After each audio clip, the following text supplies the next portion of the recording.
Hello, Culture Matters podcast. We're back again with another culture content. Follow me, Jay Doran, underscore the Culture Man on Instagram. And every few days, you're going to see clips on different topics around leadership, culture, business, life, and so on. And I'm elaborating on one of the topics today, which is really about building relationships that last, maintaining relationships that last in business.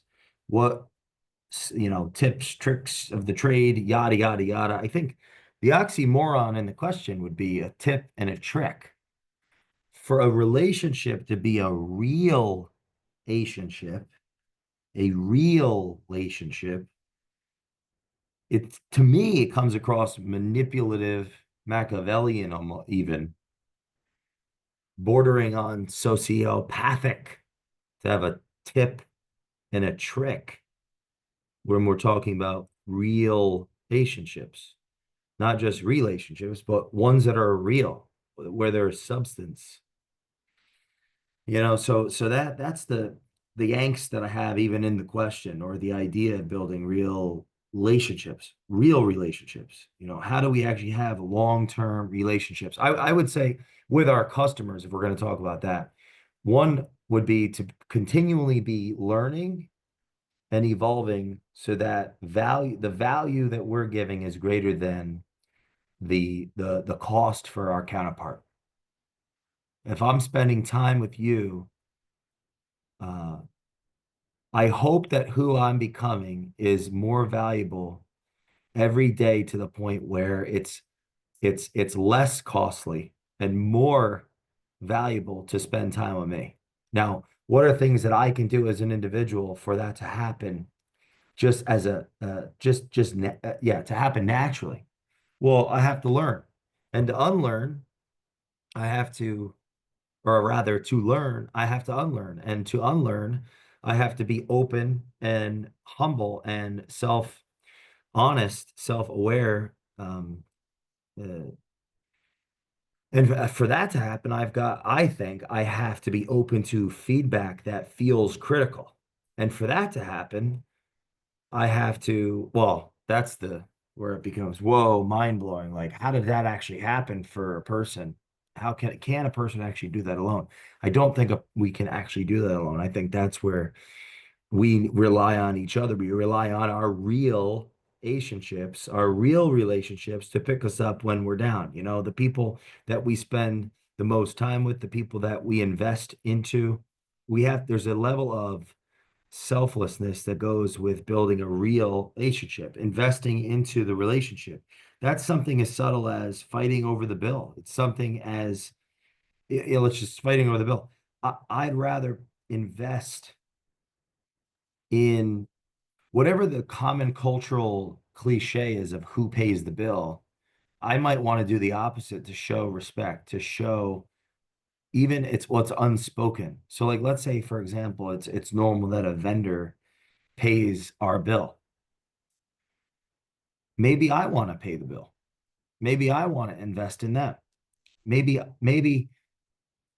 want to um, be at the top of their client roster because I'm willing to part with my money in the short term. I want to overcome the inherent entitlement as me as the customer. I'm entitled to them paying the bill because they want to re-earn the business. Now, if they're a real relationship, they might be fighting with me over, no way, you're not paying the bill. We're going to pay the bill. And now we're in a disagreement over who's going to sacrifice in the short term to represent, to demonstrate that we're partners in spirit and we're thinking about the long term. We plan on having business that is relational and not transactional. It's more than just one iteration, one game. We're playing a series of games here. We're not playing one game. Now, the risk in that is you have to be perpetually valuable to me to get a return on investment. So there's a risk in investing into a relationship because you have to be perpetually valuable to get a return on that investment. And if I am not, and if you are not, and if we are not, we will not see a return on that investment. We will see a loss on that investment. So who do I have to be as a person to even be willing to take that risk? I would argue competent, and competence going to have a relationship with repetition, which is going to have a relationship with knowing what to do, which is going to have a relationship with knowing what not to do, which is going to have a relationship with sitting down and planning, which will have a relationship with taking the time to do so and being focused on sharpening one's blade, becoming a master at one's craft, not just becoming, yeah, it's almost like falling in love with the process, the repetition, the mastery, the the expertise, the artisanship. These are things that were normal in the past in business, in life, before business was even business. We had to become artisans to build cathedrals. We had to become masters to share with apprentices the craft that we honed, and our identity became, we were the blacksmith, and we were the builder, and we were the farmer, or this or that.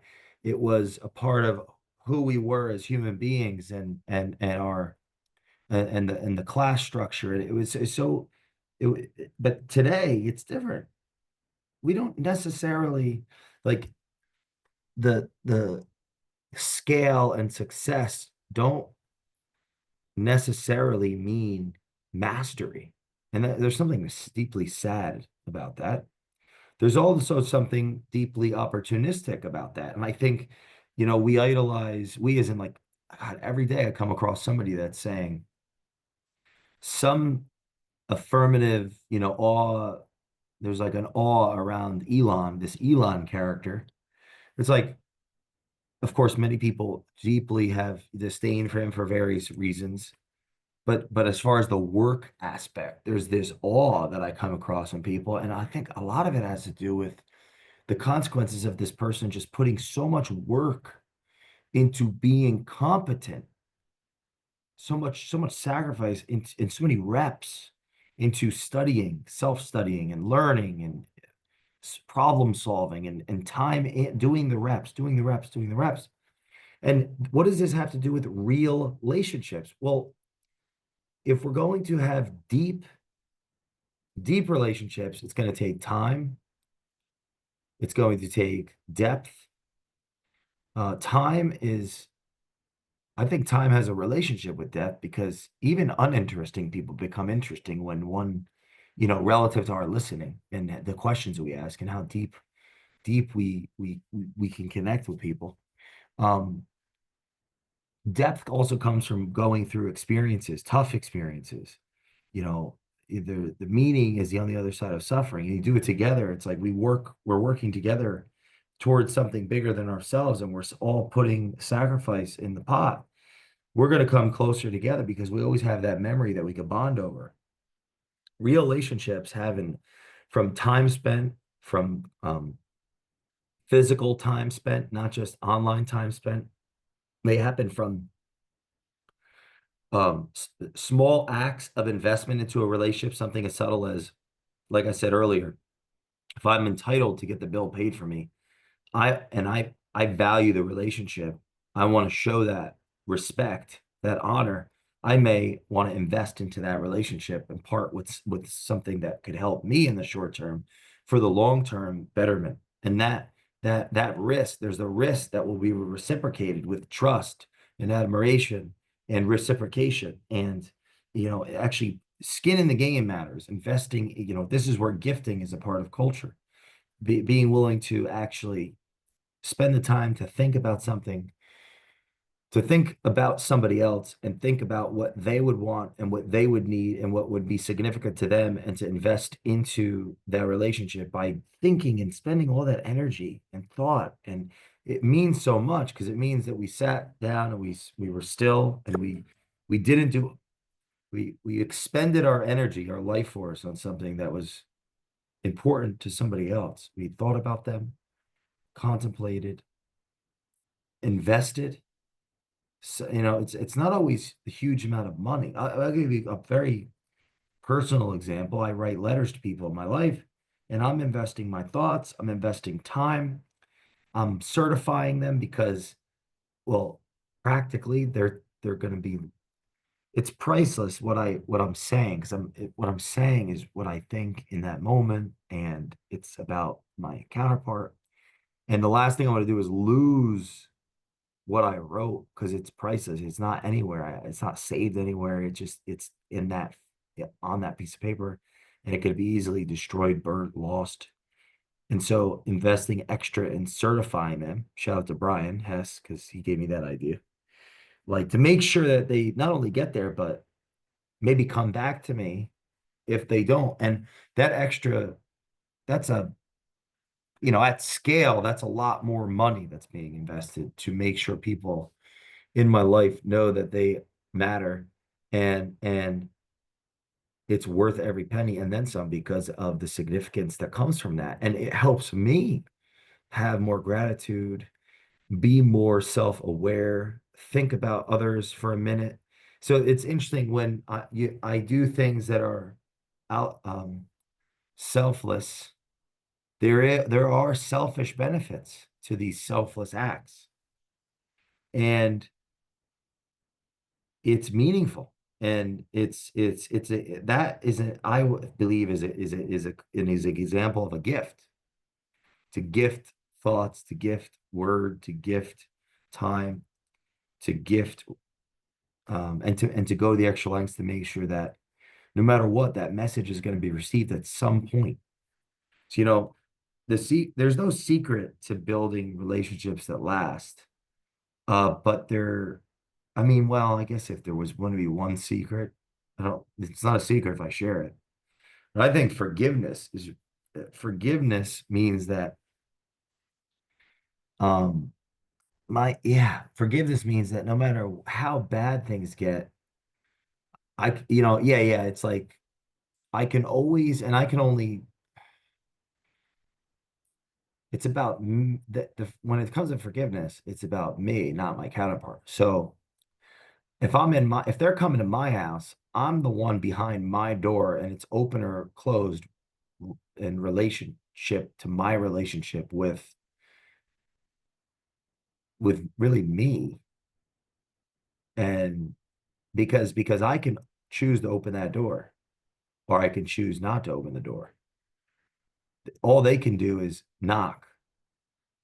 So the door, no matter what happens or happened or could happen, I can choose to open the door.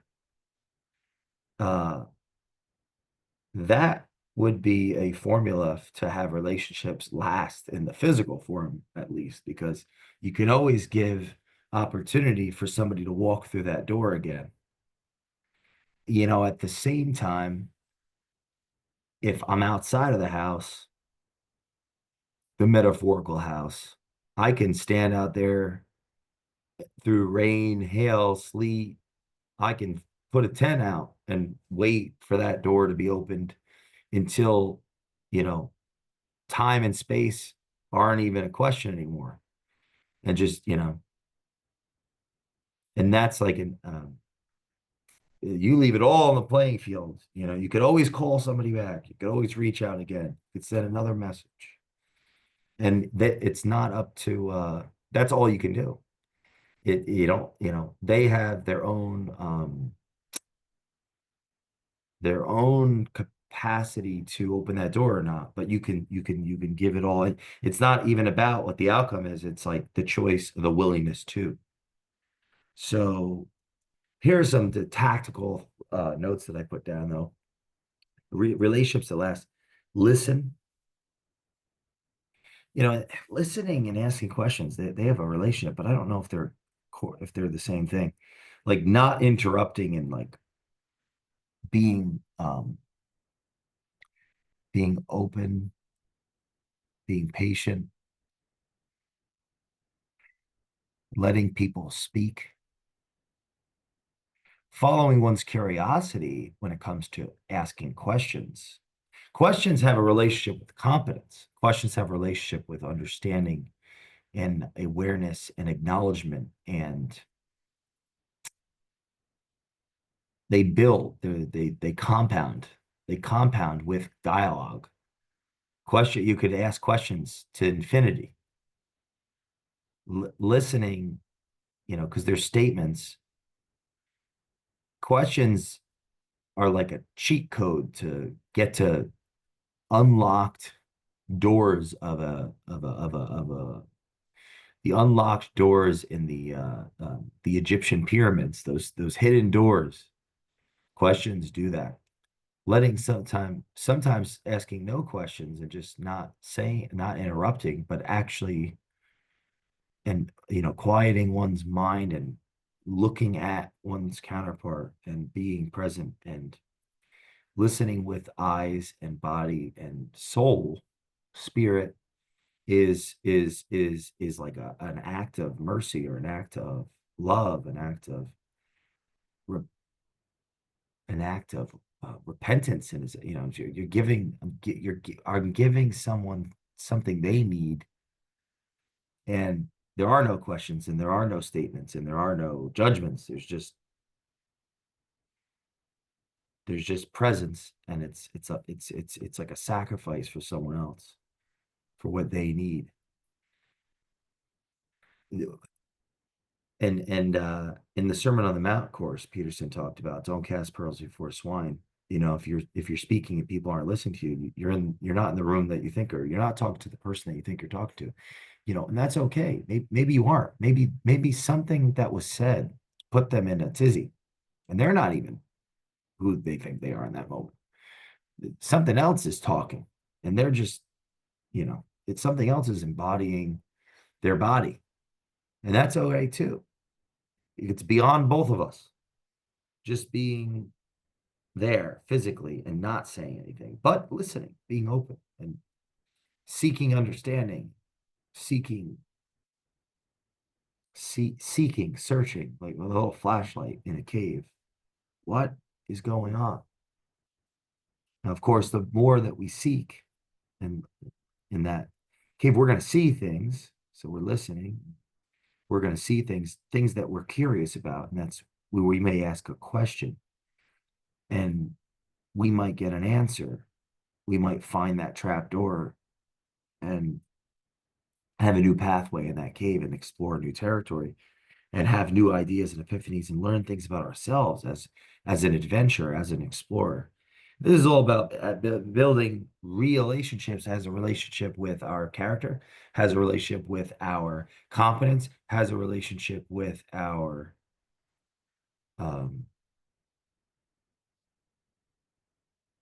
at some degree, the load that we all bear together, because like, what are we doing in this life? What adventure are we creating? What are we building? And at the same time, I guess, being able to let go of relationships, because not everyone wants to go to sea and explore the new world. But do we have to forget about them, or do we have to hold them in contempt? Do we have to, be angry and cynical and bitter and skeptical about their love or admiration, or belong, for us, just because they didn't want to go on an adventure? I don't think that's healthy either. So it's the time we spend it, we're willing to invest it, the quality of the conversation, the quality of the silence, and how we let go has a relationship to building long-lasting relationships. And the power of forgiveness is an individual burden more than a projection of responsibility of our counterpart. It's a call to our own ability to respond and give people chances to keep, you know, taking, take everything, take it all. See you next time in the Culture Matters podcast. Follow me, Jay Doran _ the Culture Man. Leave us a review in the Culture Matters podcast. Share this with a